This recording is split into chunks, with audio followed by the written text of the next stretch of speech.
Hello दोस्त, आप देख रहे हैं क्लियर बीपीएससी चैनल, जहां पे हम बीपीएससी से संबंधित सभी विषयों की, पीटी की, मेंस की, करंट अफेयर की, इंटरव्यू की चर्चा करते हैं।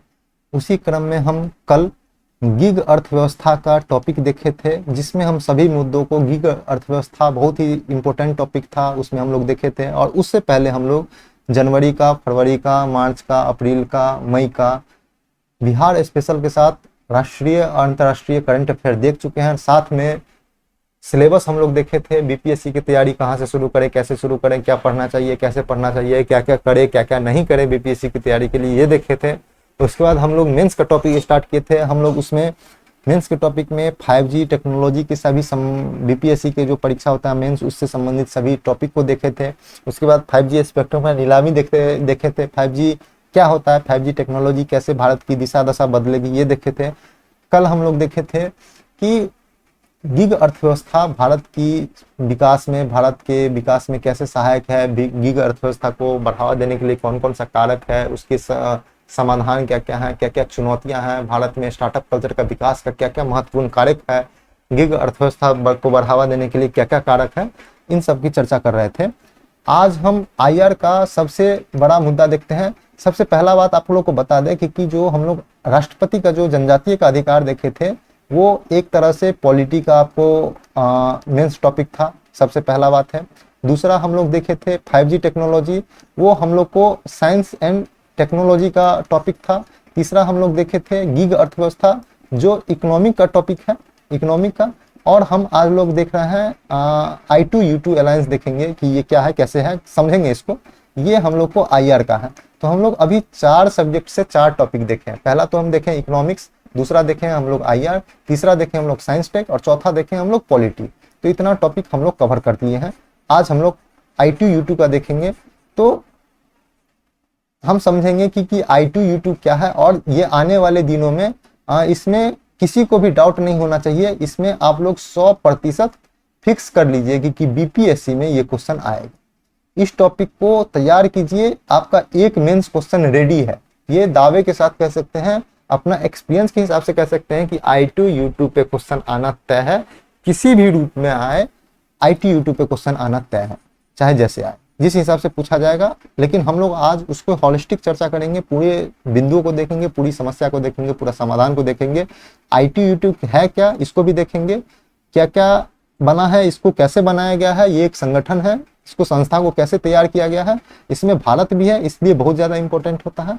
तो इसी तरह मेंस की टॉपिक देखने के लिए आपको एक काम करना पड़ेगा। बीपीएससी की तैयारी अगर अच्छा से करना चाहते हैं, किसी भी रूप में आप ऑनलाइन देख करना चाहते हैं या किसी कोचिंग को ज्वाइन करते हैं, फिर भी ये आपके लिए बहुत इंपॉर्टेंट है, क्योंकि इस तरह से आपको कहीं पे बताया नहीं जाएगा। ये हम जानते हैं, हम भी यूट्यूब पे देखते हैं, सभी इंस्टीट्यूट को फॉलो करते हैं, जिसको आप फॉलो करते हैं हम भी उसको फॉलो करते हैं। और बहुत सारे इंस्टीट्यूट में हम पढ़ा भी चुके हैं, हमको पता है कि इस तरह का कंटेंट नहीं मिल पाता है। तो इसको लिए आपको हमारे क्लियर बीपीएससी यूट्यूब चैनल को आपको ज्वाइन करना पड़ेगा, शेयर करना पड़ेगा, सब्सक्राइब करना पड़ेगा, और प्रॉपर हमारा वीडियो देख करके आपको फॉलो करना पड़ेगा। आपकी बीपीएससी की तैयारी बहुत ही आसान हो जाएगी। हमारा स्लोगन ही है क्रैक द कटअप, कटअप को कैसे क्रैक किया जाएगा। तो दूसरा है कि आप हमारे यूट्यूब चैनल पे प्रॉपर फॉलो करते रहिए। उसके बाद टेलीग्राम चैनल को ज्वाइन कीजिए, वहाँ पे आने वाले दिनों में बहुत ज़्यादा फायदा होगा। अभी फायदा यह है कि डेली आपको करंट अफेयर का पेपर का कटिंग मिलता है, साथ में जो मेंस के ओरिएंटेड एडिटोरियल होता है हिंदी में और इंग्लिश में, उसको तैयार करवाया जाता है टेलीग्राम पे। फेसबुक और इंस्टाग्राम पे अगर आप लाइक और फॉलो करते हैं, तो आने वाले दिनों पे यहाँ पे करंट अफेयर अपडेट होने वाला है। और अभी फिलहाल हमारा यूट्यूब का वीडियो का पोस्ट अपडेट किया जाता है।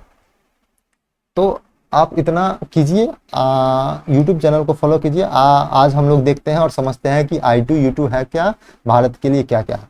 तो सबसे पहले हमेशा की तरह आज एक क्वेश्चन लेते हैं कि I2U2 है क्या, I2U2 है क्या, इसके लक्ष्य क्या है, इसका उद्देश्य क्या है, इसका समालोचनात्मक परीक्षण कीजिए, और भारत में इसका क्या क्या महत्व है, इसकी हम लोग चर्चा करेंगे। तो पहला हम लोग एक चीज समझते हैं कि हम लोग अगर कोई क्वेश्चन को लिखने के लिए बैठते हैं, कोई क्वेश्चन को समझने के लिए बैठते हैं, तो उसमें हम लोग को परीक्षण क्या होता है, हम लोग पहले परीक्षण की देखते हैं कि परीक्षण नहीं, हम लोग परीक्षण को देखते हैं कि परीक्षण कैसे होता है, कि परीक्षण को कैसे लिखते हैं, मेंस में कैसे लिखा जाएगा। उसके बाद हम लोग को देखते हैं कि समालोचनात्मक का क्या होता है। उसके बाद हम लोग समझेंगे कि चर्चा क्या होता है। हम लोग देखेंगे टिप्पणी क्या होता है। तो इतना चीज हम लोग देखते हैं। हम लोग एक स्पेशल लेक्चर आके इसको समझने का प्रयास करेंगे कि टिप्पणी क्या है, परीक्षण क्या है, आलोचनात्मक परीक्षण क्या होता है, समालोचनात्मक परीक्षण क्या होता है, महत्व क्या होता है, इस पे चर्चा करें क्या होता है, टिप्पणी करें इस पे क्या मतलब होता है। तो इतना चीज हम लोग आज देखने की कोशिश करेंगे। पहले समझते हैं कि I2U2 है क्या। पहला नंबर पॉइंट होगा कि ये हम लोग का टॉपिक समझने का कि I2U2 क्या है। और दूसरा यह है कि I2U2 समूह की पृष्ठभूमि क्या क्या है, इस पे हम लोग समझेंगे कि I2U2 का पृष्ठभूमि क्या है। तीसरा हम लोग देखेंगे कि I2U2 के लिए सहयोग के प्रमुख प्रमुख क्षेत्र कौन कौन से हो सकते हैं, और भारत के लिए I2U2 का क्या क्या महत्व है, इसको देखेंगे। उसके बाद हम लोग देखेंगे कि I2U2 की चुनौतियां क्या है, और उसके बाद आगे की या निष्कर्ष पे चर्चा करेंगे। तो हम लोग टोटल सभी चीज को चर्चा करते हैं और समझते हैं कि ये क्या क्या है। चलते हैं आगे और समझते हैं कि क्या है। पहला है कि I2U2 क्या है, और इसका परिचय समझते हैं कि आप क्वेश्चन का परिचय कैसे लिख सकते हैं या I2U2 क्या है। तो सबसे पहले है कि I2 जो है 4 देशों का एक समूह है। सबसे पहला नंबर पॉइंट 4 देशों का समूह है। पहला कौन है, भारत और इजराइल। तो इंडिया और इजराइल। इंडिया इजराइल में हम लोग आई पकड़ लेते हैं, एक आई दो है, तो ये I2 ये हो गया, दो ठो आई है। और उसके बाद है U2, तो यू मतलब USA और UAE, तो यूनाइटेड स्टेट ऑफ अमेरिका, और दूसरा है यूनाइटेड अरब ऑफ अमीरात। तो दो यू को हम काउंट करेंगे तो I2U2 होता है 4 देश। तो भारत, इजराइल, संयुक्त अरब अमीरात UAE और संयुक्त राज्य अमेरिका द्वारा यह गठित एक समूह है। हम इसको I2U2 को नाम दिया गया है आर्थिक सहयोग के लिए अंतर्राष्ट्रीय मंच, इसको ये भी नाम दिया गया है। तो आप लोग इसको याद रखेंगे क्योंकि इसको I2U2 का नाम दिया गया है। तो I2U2 आप लोग समझ रहे हैं कि I2U2 क्या है। तो सबसे पहला पॉइंट है कि I2U2 में 4 देश हैं। 4 देश में कौन कौन है हम लोग मोटे तौर पे देखते हैं। एक है Bharat plus America plus Israel और plus UAE, United Arab of अमीरात या संयुक्त अरब अमीरात। ये 4 देश हैं, और इसी 4 देश को मिला करके ये समूह बनाया गया है I2U2।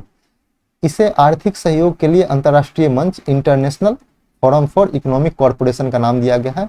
तो आर्थिक सहयोग के लिए अंतर्राष्ट्रीय मंच किसका पूरा नाम है, तो I2U2 का पूछ सकता है BPSC। ये PT का भी फैक्ट है। पहला नंबर है कि 4 देश हैं PT फैक्ट में, और दूसरा नंबर फैक्ट है कि 4 देश में कौन कौन है, भारत, अमेरिका, इजराइल और UAE। तो ये दोनों क्वेश्चन PT के लिए भी इंपॉर्टेंट है, मेंस के लिए भी। इसको आर्थिक सहयोग के लिए अंतर्राष्ट्रीय मंच नाम दिया गया। आगे देखते हैं कि यह मध्य पूर्व एशिया और एशिया में आर्थिक और राजनीतिक सहयोग के विस्तार पर केंद्रित है। कौन, I2U2 समूह, जिसके अंतर्गत व्यापार, जलवायु परिवर्तन से मुकाबला, ऊर्जा सहयोग, अन्य महत्वपूर्ण साझा के लिए समन्वय करने पर किया जाता है। जैसे 4 देशों का ये समूह जो होता है वो आधारभूत संरचना, जो बेसिक इंफ्रास्ट्रक्चर है, जो उस पर टेक्नोलॉजी और समुद्री सुरक्षा जैसे विभिन्न क्षेत्रों में सहयोग प्रदान के लिए लाया गया है। किसको, I2U2 संगठन। तो आगे देखते हैं, एक ग्राफिक्स के द्वारा देखते हैं कि I2U2 में क्या है। तो पहला है, ये जनाब है, आप लोग पहचानते होंगे, भारत के तिरंगे के साथ प्रधानमंत्री मोदी हैं, अमेरिका के तिरंगे के साथ अमेरिका के राष्ट्रपति जो बाइडन जी हैं। उसके बाद इजराइल के तिरंगे के साथ इजराइल के प्रधानमंत्री अभी हैं नेफ्ताली बेनेट थे, हालांकि ये चेंज हो गए हैं, इनका नाम कुछ और है जो हम करंट में पढ़ चुके हैं। और चौथा है UAE के राष्ट्रपति शेख मोहम्मद जायद अल नहयान करके हैं वहाँ के प्रधानमंत्री। तो ये चारों देश शामिल हैं। तो I2U2 के बारे में समझते हैं। 4 देश हैं, भारत, इजराइल, UAE, अमेरिका। इसके जो दूसरा नाम क्या है, तो इसका यहाँ पे देखते हैं कि 2 नाम है। एक पहला नाम है कि वेस्ट एशियन स्क्वाड, जो इसका I2U2 का नाम दिया गया है एक ठो पहले West Asian squad West Asian squad, और दूसरा हम लोग पहले भी देख चुके हैं, Asian international forum for economic corporation. इसको दो नाम से जाना जाता है I2E2 का। इसका फॉर्म है इंडिया इजराइल 2I और UAE अमेरिका 2U। इस पे जो इसके सहयोग के जो क्षेत्र हैं उसमें मोटे तौर पे पानी, ऊर्जा, परिवहन, अंतरिक्ष, स्वास्थ्य और खाद्य सुरक्षा पे सहयोग का बिंदु है। और इसे 2021 में, अक्टूबर 2021 में इसका गठन हुआ था। हालांकि औपचारिक गठन, इसका सम्मेलन हुआ है, इसलिए I2E2 बहुत चर्चा में था। तो अक्टूबर 2021 में होता, चारों देश का विदेश मंत्रियों का बैठक था और प्रॉपर राष्ट्राध्यक्ष का बैठक नहीं था, इसलिए ये उतना ज्यादा चर्चा में नहीं था। लेकिन इस बार राष्ट्राध्यक्ष का सम्मेलन हुआ और इसके द्वारा जो है I2E2 बहुत ही फेमस और बहुत ही महत्वपूर्ण संस्था बन गया है। आने वाले दिनों में इस पे क्वेश्चन 100% फिक्स है, BSc पूछेगा ही पूछेगा, इसमें कोई डाउट नहीं है। आगे देखते हैं I2E2 का पृष्ठभूमि कैसे बना है। तो पहले देखते हैं अब्राहम समझौता और अब्राहम एकॉर्ड, ये क्या है, कैसे है, और यह I2E2 बनाने की पृष्ठभूमि कैसे तैयार किया, इसको समझते हैं। सितंबर 2020 की बात है, जब इजराइल और UAE और बहरीन तीनों ने संयुक्त अरब अमीरात, इजराइल, UAE, बहरीन ने संयुक्त अरब अमीरात की मध्यस्थता में अब्राहम समझौता पर हस्ताक्षर किए, जिसमें आगे इजराइल और खाड़ी देशों के विभिन्न अरब देशों के बीच सामान्य कहा लिया। इजराइल ने UAE, बहरीन और संयुक्त राज्य अमेरिका, जैसे मान लीजिए कि इजराइल और UAE और बहरीन, इन तीनों में जैसे खास करके इजराइल जो था वो एक यहूदियों का राष्ट्र है, यहूदी वहाँ पे ज़्यादा निवास करते हैं इजराइल में, और वो UAE और बहरीन से नफरत करते थे। पहले दोनों में दुश्मनी था, अच्छे संबंध नहीं थे।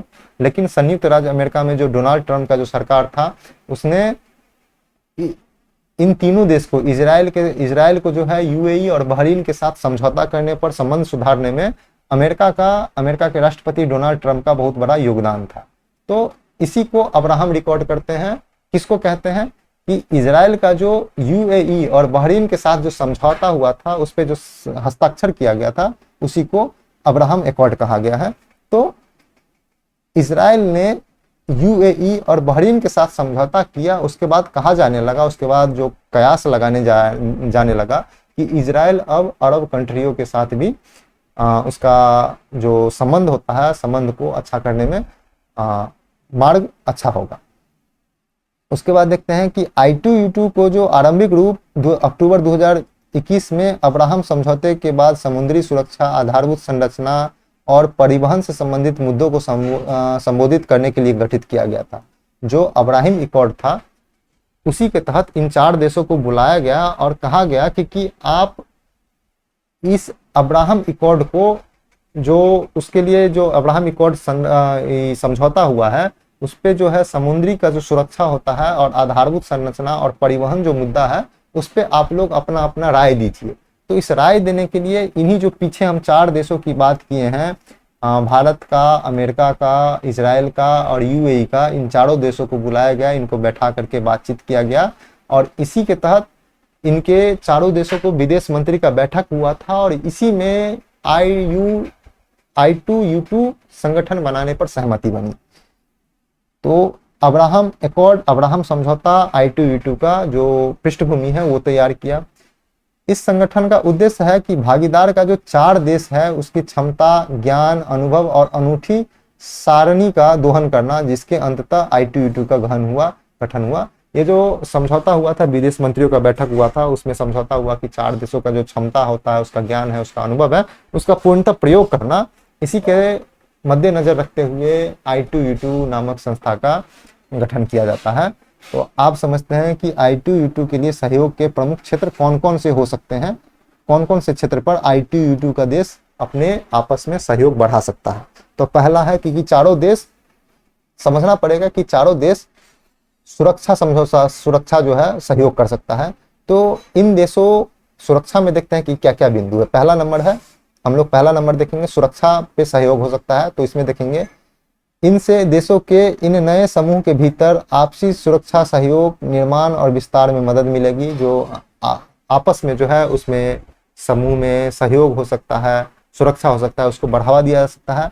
और उसके द्वारा भारत का इजराइल, अमेरिका और UAE के साथ पहले ही एक अच्छा द्विपक्षीय सुरक्षा सहयोग स्थापित किया जा सकता है। भारत का इजराइल, अमेरिका, यूएई के साथ पहले से ही एक बेहतर संबंध है और यह संगठन बन जाने से और ही बेहतर संबंध होने का दावा किया जा सकता है। दूसरा सेक्टर ऐसा हो सकता है टेक्नोलॉजी, प्रौद्योगिकी में, जैसे प्रत्येक देश के एक प्रौद्योगिकी केंद्र होने की स्थिति में रखते हैं, जहाँ पे जैव प्रौद्योगिकी इन देशों में प्रत्येक में एक प्रमुख क्षेत्र है। जैसे इसरो का टेक्नोलॉजी है, तो टेक्नोलॉजी सेक्टर में इन चारों देशों के बीच अच्छा से सहयोग किया जा सकता है। खास करके बायोटेक्नोलॉजी है, जो जैव टेक्नोलॉजी है, इसमें प्रत्येक देशों के बीच समझौता या सहयोग करने की पूर्ण संभावना बनती है। आगे देखते हैं कि इजराइल को पहले से ही स्टार्टअप नेशन के रूप में जाना जाता है। इजराइल पहले से ही टेक्नोलॉजी में बहुत आगे है और भारत भी स्वयं अपनी क्षमता से एक व्यापक स्टार्टअप पारिस्थितिकी तंत्र की दिशा में कार्यरत है, तो भारत को इजराइल से सहयोग मिल सकता है। यूएई भी इस बात को समझता है कि विश्व अर्थव्यवस्था का भविष्य जो है केवल हाइड्रोजन, हाइड्रोकार्बन, तेल और गैस पर आधारित नहीं होगा, इसलिए उसको टेक्नोलॉजी क्षेत्र में कार्य करने की बहुत जरूरत है। तो यूएई को भी टेक्नोलॉजी की जरूरत है। अमेरिका अपने आप में भी टेक्नोलॉजी का जो है हस्ती है। इजराइल टेक्नोलॉजी के जो है स्टार्टअप नेशन कहा जाता है, वहाँ पे अच्छे अच्छे टेक्नोलॉजी का इजाद किया जाता है, उसके आविष्कार किया जाता है।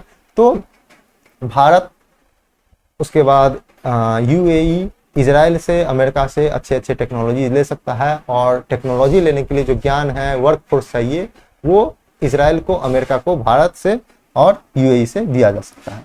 आगे देखते हैं कि इसी वर्ष मई में जो है एक परियोजना की शुरुआत की गई है, जिसके तहत एक इजरायली कंपनी इकोपिया नाम की इजरायली कंपनी भारत में रोबोटिक सोलर क्लीनिंग प्रौद्योगिकी का निर्माण करेगी। यह संयुक्त अरब अमीरात की एक परियोजना के लिए है। तो इजराइल की एक कंपनी है इकोपिया, भारत में रोबोटिक सोलर क्लीनिंग टेक्नोलॉजी का निर्माण करेगी, जो भारत के साथ साथ यूएई की एक परियोजना के लिए, यूएई में जो परियोजना होगा उसके सहयोग के लिए यह रोबोटिक सोलर क्लीनिंग टेक्नोलॉजी लाया गया। तीसरा नंबर में देखते हैं कि खाद्य सुरक्षा में कैसे सहयोग हो सकता है। तो खाद्य सुरक्षा का जो अहानिकारक संबंधी परिणाम से निपटने के लिए इन चारों देशों को संयुक्त प्रयास अत्यंत महत्वपूर्ण होंगे। विश्व में जो खाद्य सुरक्षा एवं पोषण की स्थिति पर जो 2020 का रिपोर्ट हुआ, उसमें भारत की कुल आबादी का लगभग 14% लोग कुपोषित हैं। तो ये बहुत ही भारत की बेकार स्थिति है। आखिर भारत इतना अनाज संपन्न देश होते हुए भी भारत का 14% आबादी कुपोषित है। तो इससे दूसरे देशों से सहयोग लिया जा सकता है कि कैसे डिस्ट्रीब्यूट किया जाए। चौथा नंबर है व्यापार और संपर्क।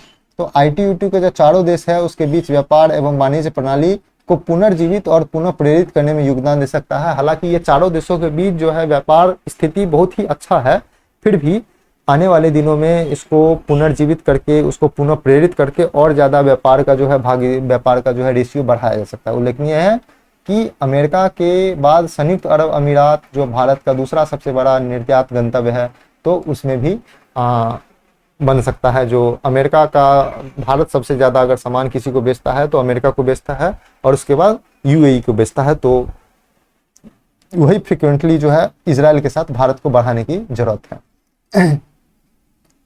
आगे देखेंगे कि लास्ट देखेंगे कि 5वां नंबर पॉइंट कि संपर्क और कनेक्टिविटी, जो व्यापार और संपर्क में, व्यापार देख लिए, व्यापार में बढ़ाने की जरूरत है और बहुत ही संभावना है।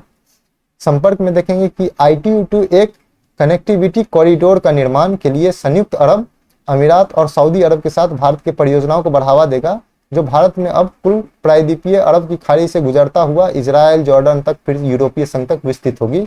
तो एक कनेक्टिविटी कॉरिडोर का निर्माण करेगा आईटीयू। ये चारों देश मिलकर एक कनेक्टिविटी कॉरिडोर का निर्माण करेगा, जो संयुक्त अरब अमीरात और सऊदी अरब के साथ साथ भारत की परियोजना को भी बढ़ावा देगा, जो भारत से गुजरते हुए अरब प्रायद्वीप जाएगा बोट के द्वारा, समुद्र के द्वारा, और वहां से अरब की खाड़ी होते हुए गुजरता हुआ इजराइल जाएगा, उसके बाद जॉर्डन जाएगा और फिर वहां से यूरोपियन यूनियन के, यूरोपीय के जो 30 देश है वहां पे पहुंचेगा।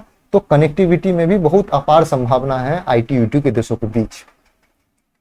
इस गलियारे का निर्माण पूरा होने तक, कनेक्टिविटी कॉरिडोर गलियारा जो है इसको निर्माण होने तक भारत के लिए कंटेनर परिवहन की लागत में उल्लेखनीय कमी आएगी। जो ये तैयार हो जाता है कनेक्टिविटी कॉरिडोर, तो जो भारत का जो कंटेनर भेजा जाता है या वहां से मंगाया जाता है उसकी लागत में बहुत ही कमी आ जाएगी। और उदाहरण के लिए जैसे मुंबई से ग्रीस तक वाहन पहुंचाने का लागत जो है कम से कम 40% अधिक कमी आ सकती है। जैसे मान लीजिए कि अभी लागत 100 रुपये है, तो हो सकता है कि आने वाले दिनों में ये कनेक्टिविटी कॉरिडोर जो बन जाएगा, तो उसके बाद वही कॉस्ट जो है 100 रुपये से घटकर 60 रुपये तक आ सकती है, ऐसा अनुमान है। तो बहुत अपार संभावना है। आगे देखते हैं कि भारत के लिए ITU का क्या महत्व है। तो भारत एक पश्चिमी एशियाई जो नीतियों का देश है, जो भारत का एक लुक वेस्ट पॉलिसी भी किया आया था, जैसे लुक वेस्ट ईस्ट है पॉलिसी है, ऐसे लुक वेस्ट पॉलिसी है। तो भारत की पश्चिमी एशियाई की नीति है। भारत अब तक पश्चिमी एशियाई नीतियों को मुख्यतः अरब देश और इजराइल के साथ अपने द्विपक्षीय संबंध को एक दूसरे से अलग रखने पर बल दिया था। अब दोनों को एक देगा, क्योंकि दोनों के साथ मित्रता हो गया। पहले क्या था कि अरब देश और इजराइल के देश जो है संबंध अच्छे नहीं थे, तो अरब के लिए अलग नीतियां बनानी पड़ती थी अरब कंट्री के लिए, और इजराइल के लिए अलग नीतियां बनानी पड़ती थी। अब दोनों देशों में मित्रता होने जाने के कारण जो है भारत अपनी नीतियों में सुधार करके जो है फिर से सभी देशों के साथ, इजराइल और अरब कंट्री के साथ एक ही नीतियों पर काम कर सकता है। अब भारत के पास जो है अवसर है कि वो UAE और इजराइल के साथ अपने संबंध का अभिसरण करे, दोनों को एक साथ लेके आए। जैसे मान लीजिए कि UAE के लिए अलग नीतियां थी, इजराइल के लिए अलग नीतियां थी। अब ऐसा हो सकता है कि दोनों के लिए एक ही समान नीतियां बनाएगा, और ITU का जो संगठन है उसके तहत ये नीतियां बनाने में सहयोग प्रदान करेगा, और उसको संबंध को बढ़ावा देने में उसको रक्षा करेगा और उसको बढ़ावा देगा। दूसरा है कि अब्राहम समझौते से क्या लाभ हो सकता है भारत को। तो पहला है कि अब्राहम समझौते से भारत को संयुक्त अरब अमीरात और अन्य अरब देशों के साथ अपने संबंधों को जोखिम में डाले बिना इजराइल के साथ संबंधों को गहरा करने में उसका लाभ मिलेगा। पहले क्या था कि जो आदमी इजराइल से संपर्क करेगा, अरब देश उसको अपना दुश्मन मानता था। अब होगा क्या कि दोनों देश में समझौता हो गया, तो अब बिना दुश्मनी या बिना संबंध खराब किए भी इजराइल के साथ व्यापार किया जा सकता है, अरब देशों के साथ व्यापार किया जा सकता है साथ में।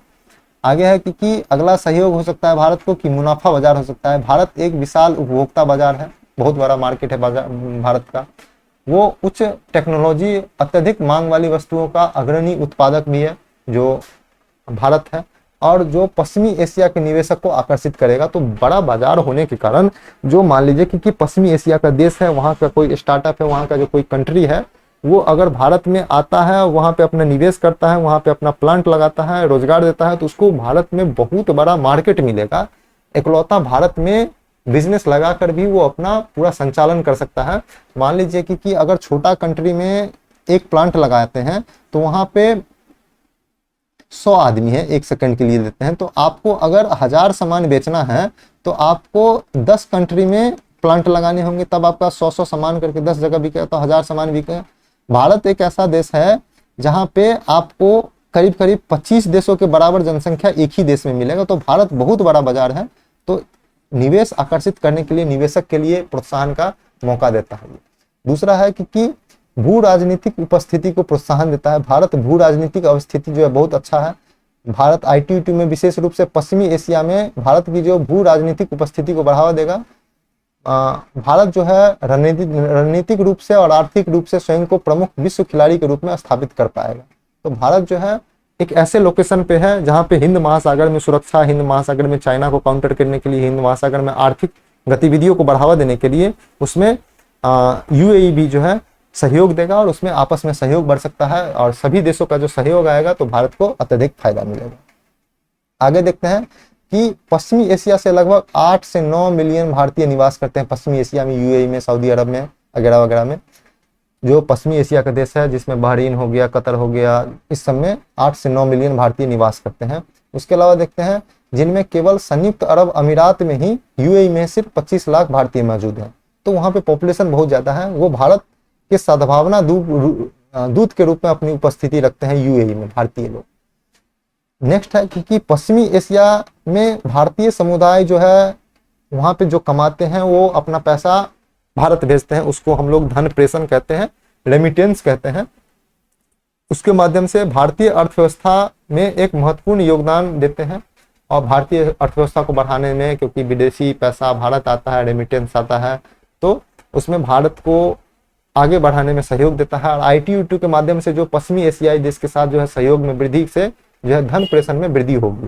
जैसे मान लीजिए कि पश्चिमी एशिया में जो इस संगठन का जो साथ जुड़ाव हुआ है, तो यूएई में, इजराइल में भारत से अधिक लोग जाएंगे काम करने के लिए, और अधिक लोग जाएंगे काम करने के लिए तो वहां से अच्छा खासा रेमिटेंस प्राप्त होगा, और रेमिटेंस प्राप्त होगा तो वहां से भारत को लाभ मिलेगा, वहां से जो धन भारत आएगा तो वहां से फायदा मिलेगा, भारत का जीडीपी ग्रोथ बढ़ेगा, भारत का डेवलपमेंट बढ़ेगा।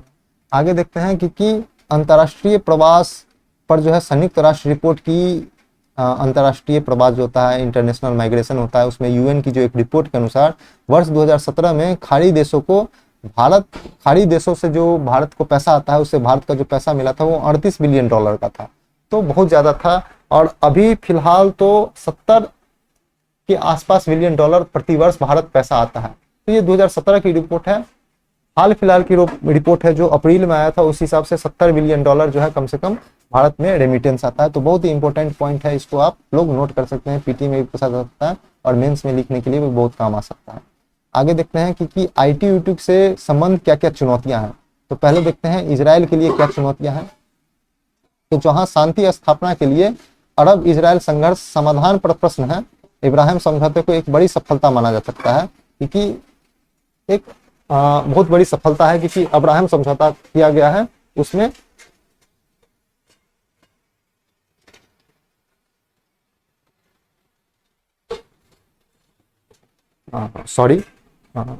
सबसे बड़ी पॉइंट है कि जो जहाँ पे शांति समझौता किया गया था अरब इजराइल संघर्ष के कारण, तो उसमें समाधान का प्रश्न लगता है, और इब्राहिम समझौता एक बड़ी सफलता माना जा सकता है अरब कंट्री का जो समझौता हुआ है इजराइल के साथ उसके लिए। हालांकि भूभाग और अन्य देश भी इजराइल के साथ मैत्रीपूर्ण द्विपक्षीय संबंध को लेकर अभी तक अनिच्छुक हैं, अभी तक संबंध बनाने की इच्छुक नहीं है। इसके साथ ही वास्तविक धरातल पर इजराइल फिलिस्तीन संघर्ष अभी भी जो है चिंता का मुख्य विषय है, क्योंकि फिलिस्तीन में जो है मुस्लिम कंट्री रहता है और अरब देश मुस्लिम कंट्री को सपोर्ट करता है, क्योंकि अरब में भी मुस्लिम रहता है और इजराइल में यहूदी रहता है, तो इजराइल से इसलिए अरब देश कटा कटा सा रहता है। उसके बाद है कि अरब दुनिया के आंतरिक संघर्ष क्या क्या है। तो ईरान और सऊदी अरब जो है, या ईरान और सऊदी अरब के बीच शिया सुन्नी संघर्ष जारी है, जो इराक, सीरिया, लेबनान और यमन में भी संघर्ष का एक प्रमुख विषय है। तो हम लोग देख रहे हैं कि आईटीयूटी से संबंध क्या क्या चुनौतियां हैं। पहला में देखे थे इजराइल का क्या चुनौती है, दूसरा में देख रहे हैं कि अरब दुनिया जो है आंतरिक संघर्ष कर रहा है, शिया सुन्नी की लड़ाई में बटा हुआ है, तो जैसे ईरान, सऊदी अरब। तीसरा है कि देशों का गुटों में बंटना, उसका देश गुट में कैसे बटे हुए हैं। अरब जगत जो है आंतरिक संघर्ष जैसे ईरान और भारत के महत्वपूर्ण साझेदार को दूसरे समूह में शामिल करने के लिए प्रेरित करता है, तो उसमें बटा हुआ है। उसके बाद विकसित जो नया समीकरण विकसित हो रहा है, जो दो गुटों में बट सकते हैं, जहाँ पे एक ओर है चीन, पाकिस्तान, रसिया, ईरान और तुर्की होंगे, जो वहीं दूसरी ओर पहला होगा भारत, इजराइल, अमेरिका, यूएई। तो ये सब एक गुट हो सकते हैं, ये सब एक गुट सकते हैं। तो हो सकता है कि आने वाले दिनों में गुट का जो है, जो मल्टीपोलर जो है, बहुध्रुवीय जो है देश को होना चाहिए, वही जो है द्विध्रुवीय देश बना जा सकता है, या 5 ध्रुवीय देश का जो विकास हो सकता है। तो ये भी एक इम्पोर्टेंट पॉइंट है। उसके बाद है कि मध्य पूर्व में जो है चीन की जो है भूमिका बढ़ रही है, जो भारत को चीन को लेकर के सतर्कता रखनी होगी, इस क्षेत्र में अपनी उपस्थिति को विस्तार करना पड़ेगा। मध्य पूर्व में चीन वहां पे अपनी विस्तारवादी नीति को लगातार बढ़ाया जा रहा है। चौथा है कि इजराइल का जो हाइफा बंदरगाह है वो चीन के द्वारा विकसित किया जा रहा है, जहाँ पे वो चीन ने 1.5 बिलियन डॉलर से अधिक निवेश किया है। तो इजराइल भी उससे छूटा नहीं है, इजराइल के पास भी चीन का बहुत दबदबा है, चीन वहां पे भी निवेश कर रहा है। उसके बाद है कि चीन का जो अस्तोगा बंदरगाह है, अस्तोगा पोर्ट है, उसका भी निर्माण कर रहा है चीन इजराइल में। और भूमध्य सागर में इजराइल का एकमात्र बंदरगाह है वहाँ अस्तोदाद बंदरगाह, जो भूमध्य सागर पे है। तो वहाँ पे भी इजराइल, चीन अपने आप को मजबूती से रख रहा है, मजबूती से सहयोग दे रहा है। आगे है कि संयुक्त अरब अमीरात, यूएई। संयुक्त अरब अमीरात जो है विश्व के उन पहले देशों में से एक था जिन्हें 5G परियोजना के तहत चीन की बहुराष्ट्रीय कंपनियां हुआई जो है सहायता मिली थी। तो ये भी है कि ये भी एक महत्वपूर्ण, यूएई अभी फिलहाल इस संगठन का जो सदस्य है, वहाँ पे चाइना अपना इन्वेस्टमेंट, चाइना अपना पैठ बनाया जा रहा है, चाइना अपना विस्तार करते रहा है। आगे देखेंगे कि इसमें आगे की राह और निष्कर्ष क्या है।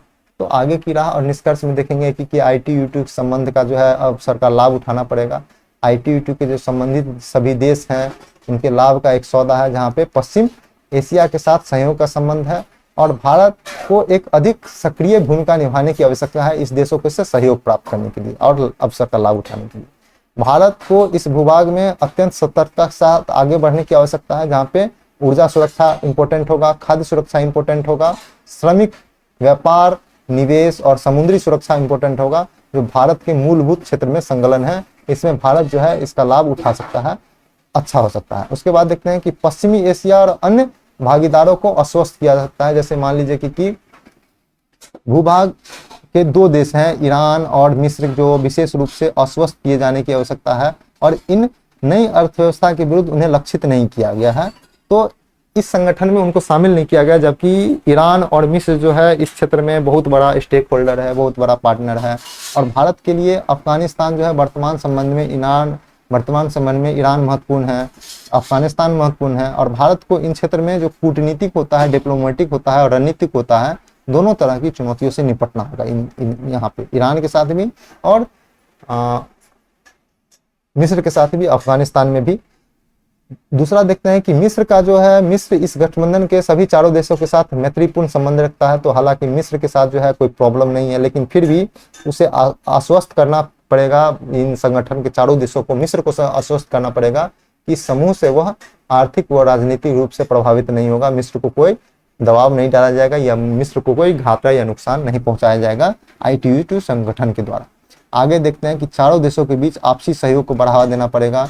पश्चिम एशियाई देश जटिलताओं से भरा हुआ है, उसे निपटने में कई चुनौतियां मौजूद हैं। पहला देखते हैं कि एक दूसरे के साथ मैत्रीपूर्ण संबंध बनाए के रखने के लिए प्रतिनिधि के बाद कूटनीतिक और रणनीतिक रूप से संतुलित और चारों देशों के बीच आपसी सहयोग के बाद क्रियान्वित किया जा सकता है। कहने का मतलब है कि चारों देशों के बीच आपसी सहयोग सबसे बड़ा बात है, क्योंकि आपसी सहयोग America, Israel, America, Israel, Bharat और अमेरिका, UAE, इजराइल और भारत, तो इन चारों देशों के बीच सहयोग बहुत बड़ी बात है। सहयोग जब तक नहीं बढ़ेगा तब तक नहीं होगा, चाहे वो इस क्षेत्र को मेनली बनाया गया है आर्थिक सहयोग के लिए। हालांकि इसके धीरे धीरे बात आगे निकल के जाएंगे, जब इनका बार बार सम्मेलन होता चला जाएगा, पता चलता जाएगा कि ये आर्थिक सम्मेलन पे, आर्थिक सुधार पे, आर्थिक सहयोग पे कितना अड़िग है, आर्थिक सहयोग पे कितना बढ़ावा देना चाहता है, ये देखने वाली बात होगी आने वाले दिनों में। तो हम लोग चर्चा कर रहे थे और देख रहे थे कि क्या क्या सहयोग की बिंदु है। हम लोग एक बार फिर से देखते हैं कि हम लोग क्या क्या पे चर्चा की है, क्या क्या पे नहीं चर्चा की है। पहले देखें कि हम लोग ITU क्या है, उसके बाद ITU की पृष्ठभूमि देखें हम लोग, उसके बाद सहयोग के प्रमुख क्षेत्र कौन कौन से हो सकते हैं ये भी देखे हैं। ITU के भारत के लिए क्या क्या महत्व है ये देख लिए हैं, उसकी चुनौतियां क्या है ये देख लिए हैं और आगे की राह और निष्कर्ष देख लिए हैं। तो हम लोग ITU के संबंध में लगभग सभी क्षेत्रों को, सभी बिंदुओं को हम लोग समझाने की और देखने की कोशिश किए हैं। आगे हम लोग को इससे संबंधित क्वेश्चन अगर बनेगा तो इसको ITU के लिए विदेशी संगठन का जो क्वेश्चन जो तैयार करेंगे उसमें ITU को शामिल करेंगे, उससे भी एक क्वेश्चन बन सकता है, तो इसको देखेंगे। आज जो है हम तैयार किए थे ITU का जो क्वेश्चन था उसके संबंध में सभी बिंदुओं पर चर्चा कर चुके हैं। आज हम लोग इतना ही तक बात करेंगे, आगे देखेंगे कि कैसे इसमें सहयोग किया जा सकता है, कैसे इसमें बढ़ावा दिया जा सकता है। हम लोग कल देखे थे गिग अर्थव्यवस्था, उससे पहले राष्ट्रपति का जो जनजातीय का क्या क्या अधिकार है वो देखे थे, 5G टेक्नोलॉजी के संबंध में देखे थे और करंट अफेयर पे चर्चा करते हैं। कल से हम लोग फिर से जून और जुलाई को 6 दिन के अंदर हम लोग कंप्लीट कर लेंगे और उसके बाद हम लोग फिर से नए नए टॉपिक स्टार्ट करेंगे, नए नए प्रोग्राम स्टार्ट करेंगे, उसकी सूचना आपको दे दी जाएगी। इसके लिए आप लगातार YouTube चैनल को शेयर करते रहिए, सब्सक्राइब करते रहिए, देखते रहिए, आपको BPSC के संबंधित सभी तरह की परीक्षाओं की तैयारी करती जाएगी। खासकर आप 67 का जो BPSC होगा उसके बाद आपको YouTube चैनल पे बहुत अच्छे तरह से सहयोग होगा। अभी उतना मेहनत जितना किया जाएगा अभी उतना नहीं किया जा रहा है, क्योंकि हम सिर्फ अभी करंट अफेयर पे फोकस किए हुए हैं और मेंस के टॉपिक पे। जब हम सभी टॉपिक के साथ आएंगे YouTube चैनल पे तो आपको फर्क साफ महसूस होगा YouTube चैनल पे आने के लिए। और टेलीग्राम चैनल पे आपको ज्वाइन कीजिए क्लियर BPSC के नाम से, और वहाँ पे आपको डेली BPSC ओरिएंटेड न्यूज़पेपर का कटिंग और एडिटोरियल हिंदी इंग्लिश में दिया जाएगा। और फेसबुक और टेलीग्राम को आप फेसबुक और इंस्टाग्राम पे आप लाइक और फॉलो कर सकते हैं, वहाँ पे भी करंट अपडेट किया जाता है। किसी को अगर किसी भी तरह की समस्या हो, अगर हमसे बात करना हो तो आप टेलीग्राम पे हमसे मैसेज कर सकते हैं और व्हाट्सएप पे भी मैसेज कर सकते हैं, कॉल पे भी बात कर सकते हैं। तो ये नंबर नोट कर लीजिए और इस नंबर पे कभी भी कोई समस्या हो आप कॉल से कर सकते हैं। आपसे नहीं आप लोग से उम्मीद करते हैं हम कि आप यूट्यूब चैनल को शेयर करते होंगे, सब्सक्राइब करते होंगे। आज के लिए हमारे हिसाब से इतना ही था। देखते रहिए, पढ़ते रहिए, समझते रहिए। अच्छा से मेंस की तैयारी पूरी अभी तो हम डायरेक्ट मेंस का टॉपिक लेके आएंगे, आने वाले दिनों में हम मेंस का राइटअप कैसे होगा, कैसे किया जाएगा वो भी समझाएंगे। तो आज के लिए इतना ही, मिलते हैं कल करंट अफेयर जून के साथ। Thank you so much. June में हम लोग राष्ट्रीय अंतर्राष्ट्रीय देखेंगे, बिहार स्पेशल हो चुका है। तो आज के लिए इतना ही, थैंक यू सो मच।